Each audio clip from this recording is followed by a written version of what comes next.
अऊज़ु बिल्लाहि मिनश्शैतानिर्रजीम बिस्मिल्लाहिर्रहमानिर्रहीम अस्सलामु अलैकुम वरहमतुल्लाहि वबरकातुहू। मुअज़्ज़ज़ सामीन, मैं हूँ आपकी होस्ट और आज हम एक बहुत ही इंटरेस्टिंग टॉपिक पढ़ेंगे जिसमें हम हज़रत यूनुस अलैहिस्सलाम के बारे में पढ़ेंगे। और इस टॉपिक का नाम है मछली के पेट में। इसमें हम पढ़ेंगे कि हज़रत यूनुस अलैहिस्सलाम किस मछली के पेट में गए थे, कैसे गए थे और उधर उन्होंने कितने दिन गुजारे थे।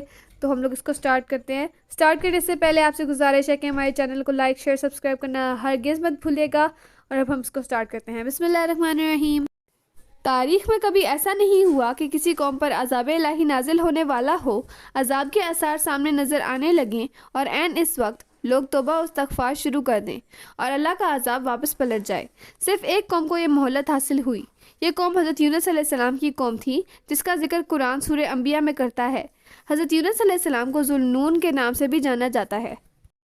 ये कौम नैनवा में आबाद थी जो कि मौजूदा शुमाली इराक़ का शहर और आशूरी सल्तनत का दारुल हुकूमत था। जब ये कौम अपनी सरकशी और गुमराही में हद से आगे बढ़ गई थी तो अल्लाह ताला ने हज़रत यूनुस अलैहिस्सलाम को उनकी तरफ भेजा कि उन्हें सीधे रास्ते पर लाएं। हज़रत यूनुस अलैहिस्सलाम एक अरसा तक लोगों को राह रास्त पर लाने की कोशिशें करते रहे मगर कोई इनकी बात सुनने पर आमादा ना हुआ। तंग आकर आपने इनसे कहा कि अगर तुम लोग सीधी राह पर ना आए तो अल्लाह ताला का अजाब तुम्हें आ लेगा और तुम्हारी निजात की कोई राह बाकी नहीं रह जाएगी। अजाब की खबर सुनकर भी उन लोगों पर कुछ असर ना हुआ। वो बोलने लगे, अगर ऐसा होता है तो हो जाने दो, हम तुम्हारी धमकियों से डरने वाले नहीं। ये सुनकर हज़रत यूनुस अलैहिस्सलाम को बेहद नाउमीदी हुई। उन्होंने सोचा कि अल्लाह ताला का कहर इस बस्ती पर नाजिल होने वाला है, मुझे यहाँ से निकल जाना चाहिए। मगर अल्लाह की तरफ से उन्हें ऐसी कोई हिदायत मौसूल ना हुई थी। इनके शहर से निकलने की देर थी कि आसमान पर सुर्ख बादल मंडलाने लगे। यूँ नज़र आने लगा जैसे फ़िज़ाओं में आग लग गई हो। ये देखकर वो बहुत घबराए। वो समझ गए कि जिस अजाब की उन्हें खबर दी गई है वो आ पहुँचा है। उन्हें इन कौमों के किस्से याद आ गए जो इनसे पहले अल्लाह ताला के अजाब के शिकार हो चुकी थी। उन्हें समझ आ गया कि हज़रत यूनुस अलैहिस्सलाम जिस खुदा की तरफ आने की दावत उन्हें दिया करते थे वही सच्चा और इबादत के लायक है। अपनी गलती और गुमराही का एहसास होते ही वो सब एक पहाड़ पर इकट्ठे हुए और गिड़गिड़ा कर अल्लाह ताला से अपने गुनाहों की माफ़ी मांगने और रहम व करम की दरख्वास्त करने लगे। अल्लाह को इनकी आहुजारी पर रहम आ गया और उनके सरों पर मंडलाता अजाब दूर कर दिया गया। सुर्ख बादल छट गए और आसमान साफ हो गया। ये देखकर सबकी जान में जान आई। उन्होंने अल्लाह ताला का शुक्र अदा किया और बहम फैसला किया कि अब वो हज़रत यूनुस अलैहिस्सलाम की दी हुई तालीमात की पैरवी करेंगे और उन्हें अपना रहबर बनाएंगे। इस नीयत के साथ वो हज़रत यूनुस अलैहिस्सलाम की तलाश में निकले, लेकिन वो तो पहले ही शहर छोड़कर जा चुके थे।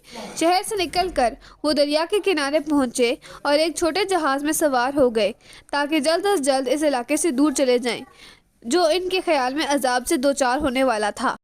लेकिन अल्लाह ताला ने उन्हें अपनी कौम को छोड़ने को नहीं कहा था। वो इजाज़त के बगैर अपनी जिम्मेदारियों को छोड़ आए थे। अब अल्लाह की तरफ से उन्हें सबक दिया जाना लाजिम था और ऐसा ही हुआ। जब जहाज़ दरिया से निकलकर समंदर के खुले पानियों में पहुंचा तो अचानक तूफ़ान आ गया। जहाज़ मुतलातिम मौजों के दरमियान फंस कर डोलने लगा। सब मुसाफिर सख्त परेशान हुए कि अभी तो समंदर पुरसुकून था, ये तूफ़ान कहाँ से नाजिल हो गया। जहाज़ के अमले ने फालतू सामान समंदर में फेंकना शुरू कर दिया ताकि जहाज़ का बोझ कम हो जाए, मगर कोई फ़ायदा ना हुआ।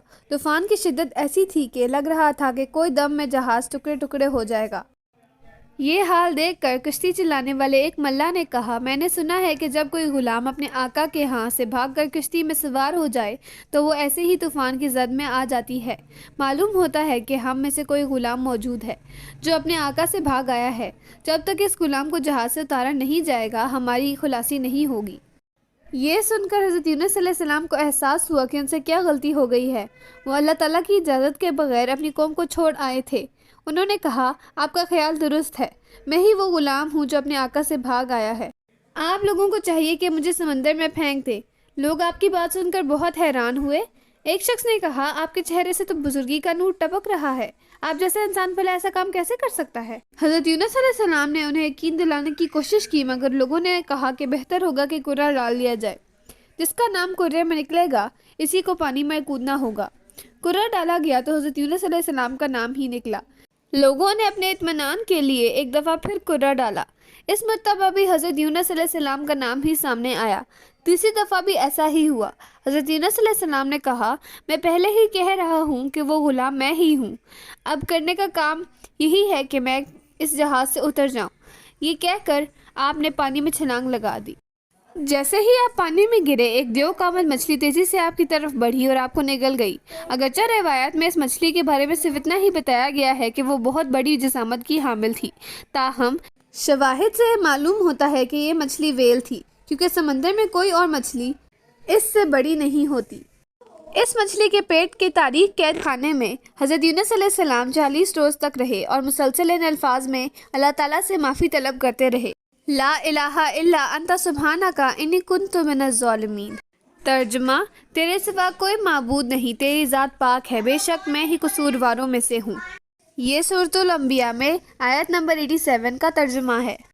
بالآخر آپ کی دعا قبول ہوئی۔ اللہ کے حکم پر مچھلی نے آپ کو سمندر کے ساحل پر اگل دیا۔ اتنا عرصہ مچھلی کے پیٹ میں رہنے کی وجہ سے آپ کا جسم بہت کمزور ہو چکا تھا اور آپ کی کھال نرم پڑ گئی تھی۔ سورج کی روشنی آپ کو بری طرح چبھتی تھی، مگر آپ نے اس تکلیف کو بھی پورے صبر کے ساتھ برداشت کیا اور حرف شکایت زبان پر نہ لائے۔ حکم خداوندی سے ایک بیل وہاں اگ کر آپ کے سایہ فگن ہو گئی تاکہ آپ سورج کی کرنوں سے محفوظ رہیں۔ ایک ہرنی کو ذمہ داری دی گئی تھی کہ وہ روزانہ آپ کو دودھ پلایا کرے۔ آہستہ آہستہ آپ کی حالت بہتر ہوتی گئی اور بالآخر آپ پوری طرح صحت یاب ہو گئے۔ صحت یابی کے بعد آپ اپنی قوم کی طرف واپس آئے۔ وہ لوگ انہیں دیکھ کر بہت خوش ہوئے۔ آپ کی تعلیم کی بدولت آپ کی قوم نہ صرف عذاب الہی سے بچ گئی بلکہ آپ کی رہنمائی میں دین و دنیا کی سرخروئی حاصل کرنے میں بھی کامیاب رہی۔ آج کے لیے بس اتنا ہی۔ آج کا ٹاپک بہت ہی انٹرسٹنگ تھا اور ہمیں تفصیل سے پتہ چل گیا کہ کس طرح وہ مچھلی کے پیٹ میں گئے تھے، کیوں گئے تھے اور کتنے دن انہوں نے گزارے۔ اور اگر آپ کو ویڈیو پسند آئی تو لائک، شیئر، سبسکرائب کرنا بالکل مت بھولیے گا، اور آپ سے ملاقات ہوگی انشاءاللہ اگلی ویڈیو۔ السلام علیکم ورحمۃ اللہ وبرکاتہ۔